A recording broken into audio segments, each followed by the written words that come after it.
church hurt is real and you can't ignore it. You can't sweep it under the rug and expect it to go away. You can't just tell people to get over it.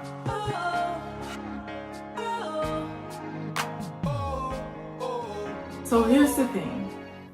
Even though I've written a book about these topics that I'm about to discuss, this is the first time that I am doing videos on the same topics because I thought it would be a good idea for me to really go into detail and elaborate on some of the things that I said in the book.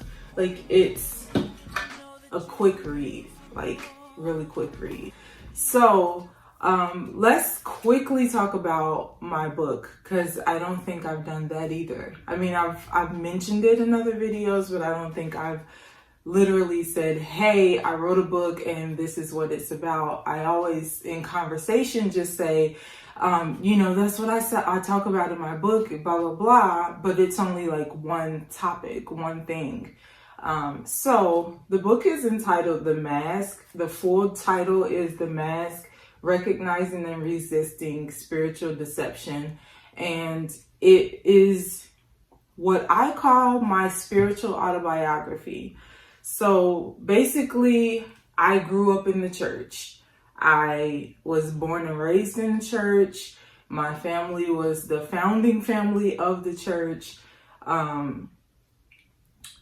saw everything from the back end to the front end. And this kind of takes you through my journey of self-discovery, of trying to understand spiritual things, of getting confused and frustrated and rebelling and experiencing something real in God, and then trying to find my way back.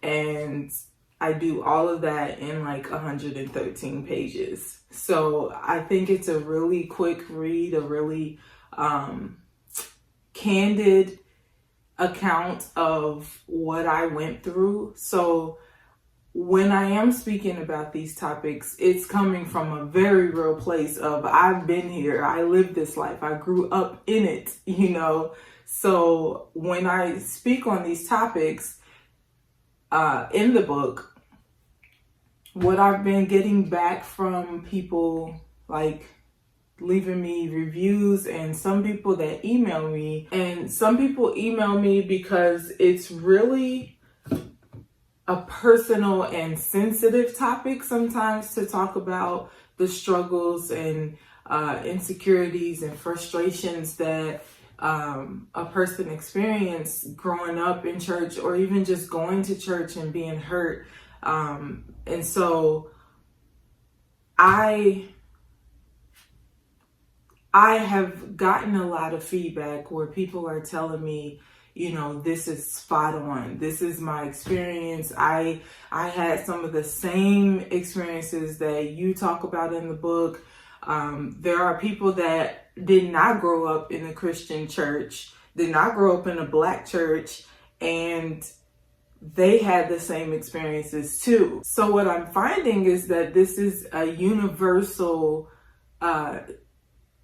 situation, or I don't even think situation is the right word, but it's universal that so many people are going through the same things based on wherever they come from. If that's their religion, their tradition, their family thing, they have had these experiences where they had to make a choice of, stay here and play by the rules, or get up and get out of here. But in the book, I'm talking a lot about a bunch of different topics, and I want to just start with the fact that church hurt is real. It is a real thing. And I've been seeing, I saw, a lot of memes and people making jokes, making fun of church hurt. There was literally a church hurt hashtag where they were talking about, comical stuff. And I get it. I have a funny bone. I laugh at stuff. I was even laughing at some of those things. But I think that kind of covers over the real issue. And the real issue is that church hurt is real, and you can't ignore it. You can't sweep it under the rug and expect it to go away. You can't just tell people to get over it, and you can't just tell people to forgive, because these are people that came to the church believing something about the church and ended up being hurt behind that by a person within the church, or by the message that was being given across the pulpit, or some situation that caused them to change their perception of this place where they thought they were going to get help from, and ended up in a situation where they have no idea what to do now. A lot of these people either just completely reject Christianity because of this experience, or these experiences that they had in a church, or in several churches.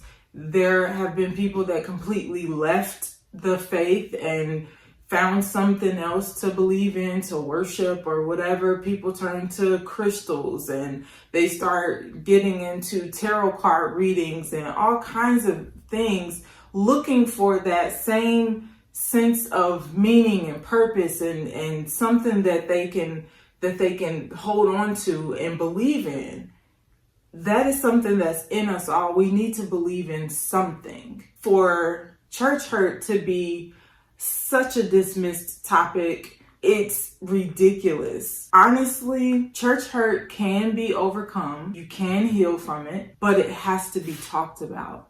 It has to be dealt with. One thing that I've seen is somebody gets hurt by someone else in the church, and somehow that person that was hurt is made to feel like they're wrong for being hurt or offended, and in some twisted way, they end up having to ask for forgiveness and then just jump back into everything that's going on, and, get back in the choir and get back on the auxiliary, in the auxiliaries that are going on throughout the church, and just start working again. And I think that's ridiculous, because nobody ever gets to the point of healing. You have to heal before you can truly forgive. It's like in church, a lot of times, everything is hushed. Don't talk about that.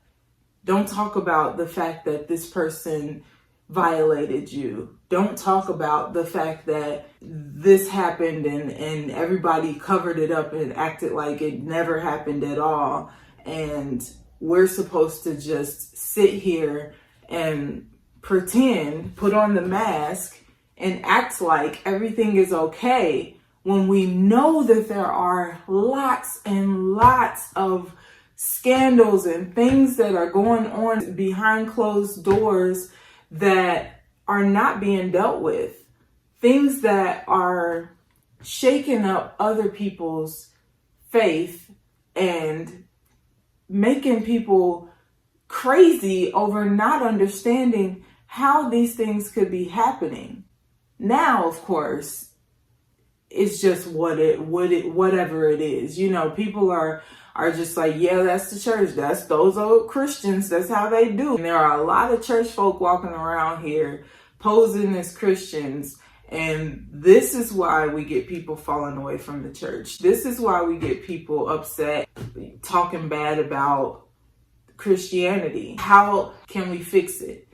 My suggestion is that we start with ourselves. That's why I'm all about personal development, and then real spirituality to get to a good place. I think this is the best place to start, honestly. I think it puts into perspective what people are typically going through.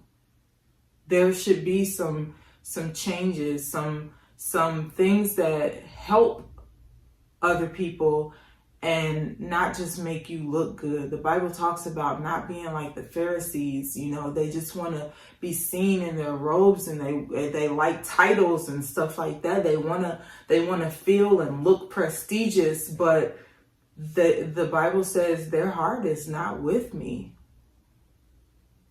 They don't care about true spirituality. They don't care about true love, the love of God. They don't care about that. They just care about how they look. They care about how big their church is. They care about how shiny their suits are or shoes are, or they care about things that really don't matter. And this book, it came from a place of wanting to help other people that I knew were just like me. There were several people who were inboxing me, emailing me, calling me up, texting me, and basically asking all the same questions. And I'm like, God, how do I help these people? But because I was getting the same questions over and over, I wanted to share my story of, this is where I came from. This is where I grew up. This is what my beliefs were, what my thoughts were. This is what I thought this was. And then I went on this journey and I learned this, had these setbacks, but I learned and I kept trying, and I got to this point. And God poured through me this book, and I was able to share my story of coming up like that. This is what happened for me to come from where I grew up to where I am now spiritually.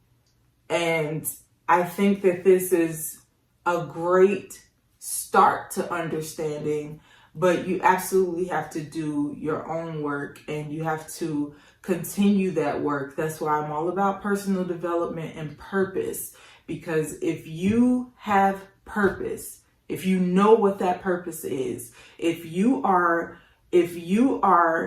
in that vein, nothing will stop you. You will go full throttle. You won't care what anybody has to say, what anybody thinks, because you are on purpose. You and God are connected, and you are going in the direction that you're supposed to be going in. And through that, you'll continue to develop yourself. You'll continue to go through self-improvement techniques, activities, that you'll do these things naturally because you just have a desire to be better. You have a desire to have a stronger prayer life. You have a desire to help more people. You have a desire to do the things that God has blessed you to do. This book turned into my challenge for spiritual leaders to kind of pay more attention to the people that they're leading, to focus on the fact that there are people that are confused. There are people that don't get it. There are people that need a little bit of extra help, some more hands-on, a more hands-on approach to the messages that you're giving, and to just give a one-size-fits-all message and then go eat some chicken is not cool. And you need to focus on those people. I know they have like new beginners classes and they have youth classes and stuff like that, but the people that are teaching these classes are sometimes people that don't get it themselves.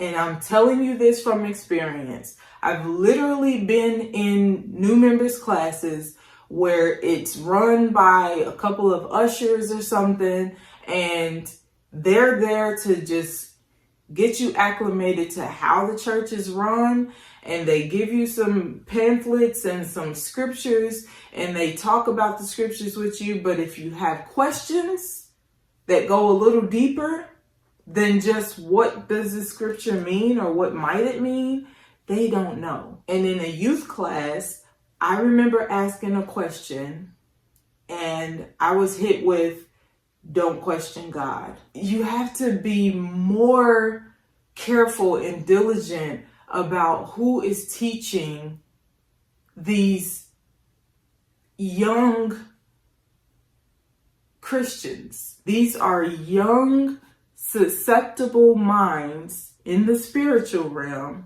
and if they don't understand, and you have somebody that doesn't fully understand teaching them, you're not going to build a powerful church like that. I mean, in schools, they vet these teachers. You have to have certain certifications to teach math. We all know that 2 + 2 is 4, and you can prove it over and over. But in something so serious as spirituality, why would you just throw somebody in a room with a couple of pencils and pamphlets and expect for some spiritual soldiers to come out of there, some prayer warriors to come out of there, some people who are growing in their God-given gifts? How do you expect that as a spiritual leader? Why do you not even sit in on these classes? Why do you not interject and say, okay, let me see what you're going to be teaching them? Okay, I think you should go a little bit more in depth here. Or I think I should come in on these days and we can do a Q&A. Something. Offer an email situation or something where these people can get what they came for. This is not just I'm going to show up at church, you're going to make me feel good, and then I'm going to give you some money and go home. That is unacceptable. This is why people are switching churches constantly. They're playing musical chairs with these churches, trying to figure out which one has the best choir, which one has the nicest pastor, which one is the liveliest, which one has the best hoopinest preacher or whatever, because they want to feel something. We'll talk about this stuff later. So I'm going to leave it at that. Church hurt is real. It can be overcome and healed from, but we have to deal with it. We have to talk about it. And I think that as we get into more topics, we are going to really uncover some things. You let me know what you think about the topic of church hurt.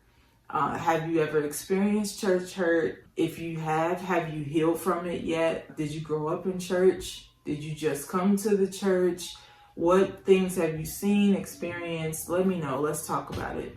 Let's get these conversations started. All right. I'll be back very soon with another video about another topic related to this. And we didn't talk about what the mask is. I'm sure you get the idea, but I'll talk about that. Stay beautiful on the inside. From me to you. With love. Peace.